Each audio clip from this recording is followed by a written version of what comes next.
Mechanical watches are powered by a mainspring that must be manually wound or automatically wound through the movement of the wearer's arm. The mainspring powers a series of gears which drive the hands that indicate the time. The watch also includes a balance wheel, which oscillates back and forth at a constant rate to regulate the watch's timekeeping.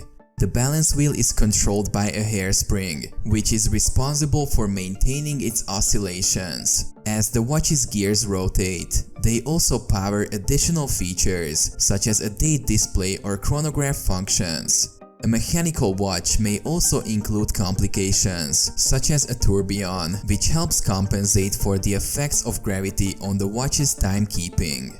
To ensure accurate timekeeping, mechanical watches require regular maintenance, including cleaning and oiling of the movement. The precision of a mechanical watch is influenced by many factors, including the quality of the movement, the accuracy of the balance wheel's rate, and the skill of the watchmaker who assembles and adjusts the watch. Mechanical watches are a classic and traditional style of timepiece that has been in use for centuries. Despite the advent of digital watches and smartwatches, mechanical watches continue to be popular among watch enthusiasts and collectors.